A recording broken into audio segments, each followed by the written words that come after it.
Friends, स्वागत है आपका हमारे YouTube channel study smart IQ में। और मैं हूं सबा परवीन और आज हम फिर पढ़ने जा रहे हैं आरआरबी एनटीपीसी 2025 के लिए जीके जीएस की क्लास, जिसमें हम डिस्कस कर रहे हैं प्रीवियस ईयर क्वेश्चन। और ये हमारी क्लास 97 है और इससे पहले हम 96 क्लासेस कर चुके हैं। सो आई होप आपको ये वीडियो पसंद आती हो और ऐसी ही वीडियो देखने के लिए हमारे चैनल को लाइक करें, शेयर करें, सब्सक्राइब करना ना भूलें। तो चलिए स्टार्ट करते हैं क्लास। फर्स्ट है, चंद्रगुप्त प्रथम के बाद गुप्त सिंहासन पर कौन बैठा। तो चंद्रगुप्त प्रथम के बाद गुप्त सिंहासन पर कौन बैठा। सबसे पहले बात करें चंद्रगुप्त प्रथम, ये कौन था। तो चंद्रगुप्त प्रथम यह गुप्त वंश का असली संस्थापक माना जाता है, ठीक है ना। चंद्रगुप्त प्रथम को गुप्त वंश का असली संस्थापक माना जाता है और चंद्रगुप्त प्रथम ने महाराजा धीराज की उपाधि धारण की थी, ठीक है। महाराजा धीराज की उपाधि धारण की थी किसने, चंद्रगुप्त प्रथम ने। और चंद्रगुप्त प्रथम के बाद गुप्त सिंहासन पर कौन बैठा, तो इसके बाद बैठा था समुद्रगुप्त, जो कि इसका बेटा था, ठीक है। चंद्रगुप्त प्रथम का पुत्र था समुद्रगुप्त, ठीक है। समुद्रगुप्त यह सबसे महान शासक था, ठीक है ना, सबसे महान शासक था और इसे भारत का नेपोलियन कहा जाता था, ठीक है। भारत का नेपोलियन कहा जाता था समुद्रगुप्त को। और समुद्रगुप्त को भारत का नेपोलियन किसने कहा, तो ये कहा था वी.एस. स्मिथ ने, ठीक है। वी.एस. स्मिथ ने इन्हें भारत का नेपोलियन कहा था। समुद्रगुप्त यह सबसे महान शासक था और समुद्रगुप्त के शासनकाल में, समुद्रगुप्त के शासनकाल को भारतीय स्वर्ण युग की शुरुआत माना जाता है, ठीक है ना। भारतीय स्वर्ण युग की शुरुआत माना जाता है समुद्रगुप्त के शासनकाल को, ठीक है।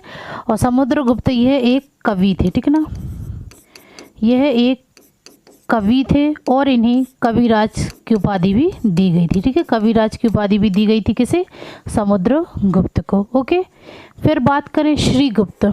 तो श्रीगुप्त ये कौन थे, तो श्रीगुप्त यह गुप्त वंश के संस्थापक थे, ठीक है। गुप्त वंश के संस्थापक थे। ओके, श्रीगुप्त ये गुप्त वंश के संस्थापक थे और चंद्रगुप्त प्रथम ये गुप्त वंश के असली संस्थापक माना जाता है, ठीक है।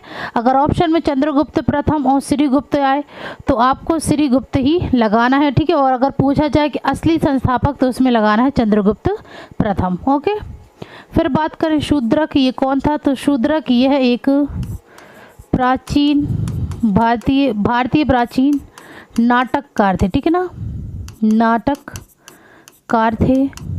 और ब्रह्मगुप्त, तो ब्रह्मगुप्त यह एक खगोल शास्त्री थे, ठीक है, यह एक खगोल शास्त्री थे। ओके, ब्रह्मगुप्त। चलिए नेक्स्ट है 24वें जैन तीर्थंकर कौन थे।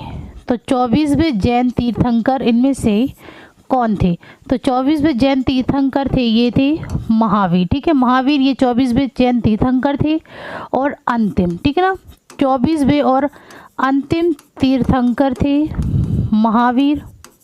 और महावीर इन्हें वर्धमान के नाम से भी जाना जाता था, ठीक है ना, महावीर को वर्धमान के नाम से भी जाना जाता था। और ये 24वें और अंतिम जैन तीर्थंकर थे। ओके, फिर है ऋषभ।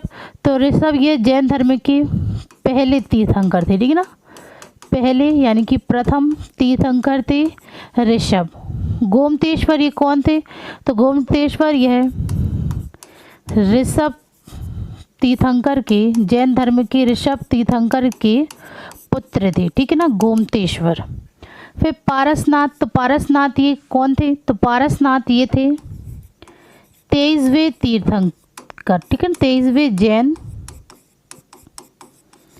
तीर्थंकर थे। और पारसनाथ को पार्श्वनाथ के नाम से भी जाना जाता था, ठीक है। पारसनाथ को पार्श्वनाथ के नाम से भी जाना जाता था। ओके, चलिए नेक्स्ट है अंतर्राष्ट्रीय श्रम संगठन का मुख्यालय कहाँ स्थित है? तो अंतर्राष्ट्रीय श्रम संगठन का मुख्यालय, तो इसका मुख्यालय है जेनेवा स्विट्ज़रलैंड में। राइट आंसर है ऑप्शन ए, जेनेवा स्विट्ज़रलैंड में इसका मुख्यालय है। और इसका गठन कब हुआ था? तो इसका गठन हुआ था 11 अप्रैल 1919 को। ठीक है, 11 अप्रैल 1919 को अंतर्राष्ट्रीय श्रम संगठन का गठन हुआ था। ओके, नेक्स्ट है 1929 में दिल्ली केंद्रीय विधानसभा पर किन दो स्वतंत्रता सेनानियों ने धुआं बम फेंके थे? तो 1929 में दिल्ली केंद्रीय विधानसभा पर किन दो स्वतंत्रता सेनानियों ने धुआं बम फेंके थे? तो यह फेंके थे भगत सिंह और बटुकेश्वर दत्त ने। राइट आंसर है ऑप्शन बी, भगत सिंह और बटुकेश्वर दत्त ने धुआं बम फेंके थे। ओके, नेक्स्ट है NCSM संस्कृति मंत्रालय के तहत एक स्वायत्त संगठन है। NCSM का पूरा नाम क्या है? तो NCSM का पूरा नाम, तो इसका पूरा नाम है राष्ट्रीय विज्ञान संग्रहालय परिषद। राइट आंसर है ऑप्शन ए, राष्ट्रीय विज्ञान संग्रहालय परिषद NCSM का पूरा नाम है। ओके, नेक्स्ट है खिलाफत आंदोलन की शुरुआत डैश में हुई थी? तो खिलाफत आंदोलन की शुरुआत कहाँ हुई थी? जर्मनी, इजराइल, ईरान और तुर्की।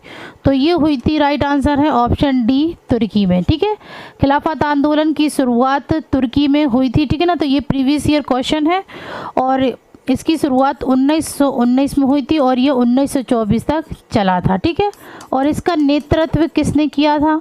तो इसका नेतृत्व किया था मोहम्मद अली और शौकत अली। ठीक है, मोहम्मद अली और शौकत अली ने इसका नेतृत्व किया था और इन्हीं अली बंधुओं के नाम से भी जाना जाता है। ठीक है, मोहम्मद अली और शौकत अली को। ओके, चलिए नेक्स्ट है नैनो विज्ञान और प्रौद्योगिकी मिशन डैश में लॉन्च किया गया। तो नैनो मिशन ये लॉन्च किया गया था, तो ये लॉन्च किया गया था 2007 में। राइट आंसर है ऑप्शन डी, 2007 में नैनो मिशन लॉन्च किया गया था। ओके, नेक्स्ट है निम्नलिखित में से कौन संयुक्त राष्ट्र का हिस्सा नहीं है? तो इनमें से कौन संयुक्त राष्ट्र का हिस्सा नहीं है? तो संयुक्त राष्ट्र का हिस्सा नहीं है राज्य परिषद।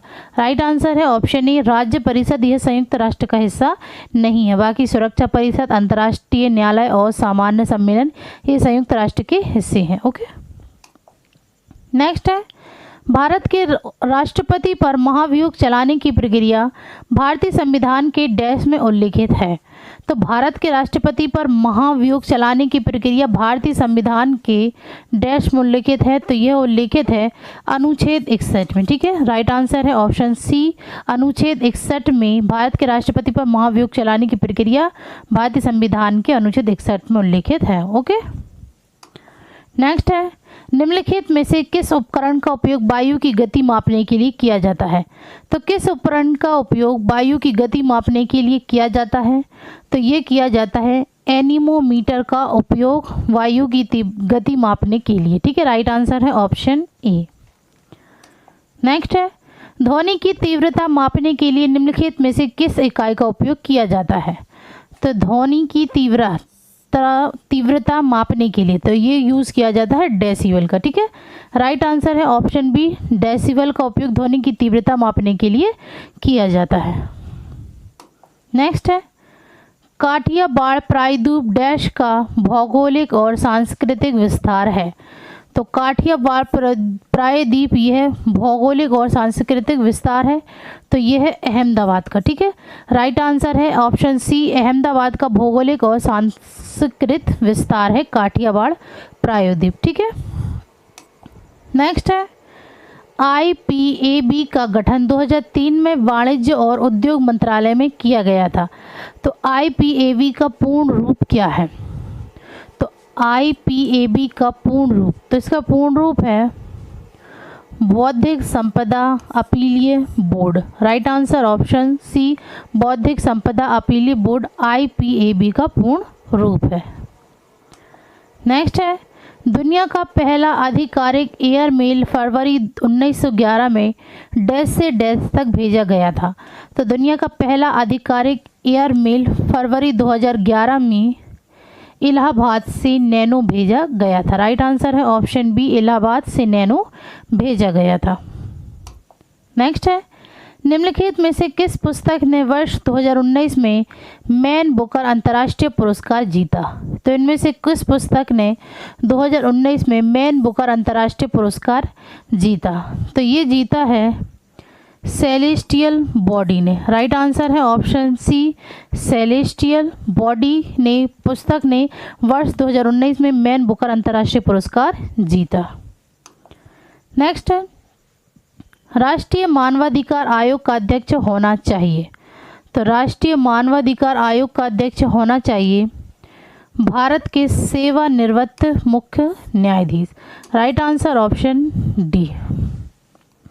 नेक्स्ट है, निम्नलिखित में से कौन 2011 में प्रादेशिक सेना की 969 रेलवे इंजीनियरिंग रेजिमेंट में शामिल हुई? वह भारतीय सेना में पहली महिला जवान थी। तो इनमें से कौन 2011 में प्रादेशिक सेना टीए की 969 रेलवे इंजीनियर रेजिमेंट में शामिल हुई और ये भारतीय सेना की पहली महिला जवान थी? तो ये थी सैपर शांति तिग्गा। राइट आंसर है ऑप्शन डी, सैपर शांति तिग्गा। यह भारतीय सेना में पहली महिला जवान थी। ओके, नेक्स्ट है, कोल्लेरू झील कहाँ स्थित है? तो कोल्लेरू झील ये कहाँ स्थित है? तो यह स्थित है आंध्र प्रदेश में। राइट आंसर है ऑप्शन सी, आंध्र प्रदेश में यह झील स्थित है और यह भारत की मीठी झीलों में से एक है। ठीक है ना, भारत की मीठी झीलों में से एक है। ओके, नेक्स्ट है, मांसपेशी तंत्र का कौन सा भाग हड्डी को हड्डी से जोड़ता है? तो मांसपेशी तंत्र का कौन सा भाग हड्डी को हड्डी से जोड़ता है? तो यह जोड़ता है बंधन। ठीक है, बंधन ये भाग हड्डी को हड्डी से जोड़ता है। नेक्स्ट है, भारत का सबसे बड़ा परमाणु ऊर्जा स्टेशन डैश में है? तो भारत का सबसे बड़ा परमाणु ऊर्जा स्टेशन ये कहाँ है? तो ये है तारापुर में। राइट आंसर है ऑप्शन ए, तारापुर।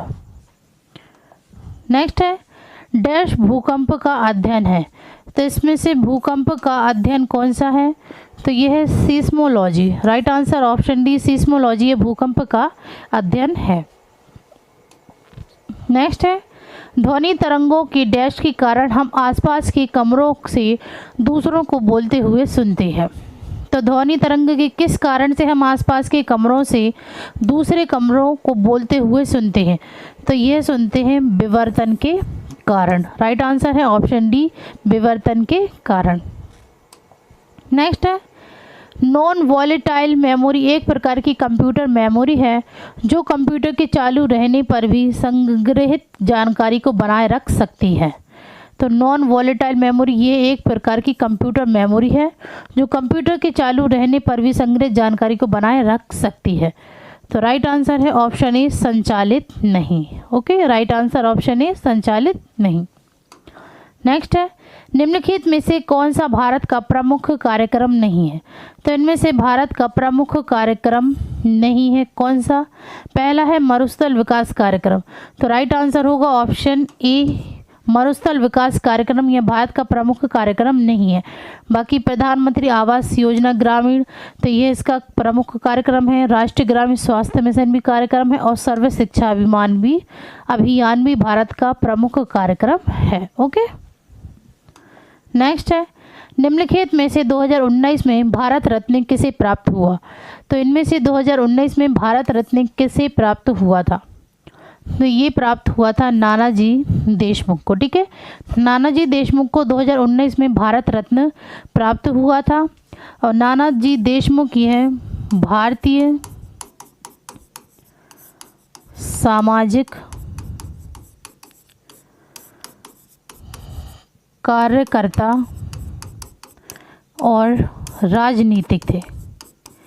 ठीक है, सामाजिक कार्यकर्ता और राजनीतिक थे। ठीक है ना, नानाजी देशमुख। ओके, फिर बात कर राजेश्वर आचार्य। तो राजेश्वर आचार्य यह एक भारतीय शास्त्रीय गायक थे। ठीक है, भारतीय शास्त्रीय गायक थे और इन्हीं पद्मश्री से सम्मानित किया गया था, ठीक है ना। पद्मश्री से इन्हें सम्मानित किया गया था राजेश्वर आचार्य को।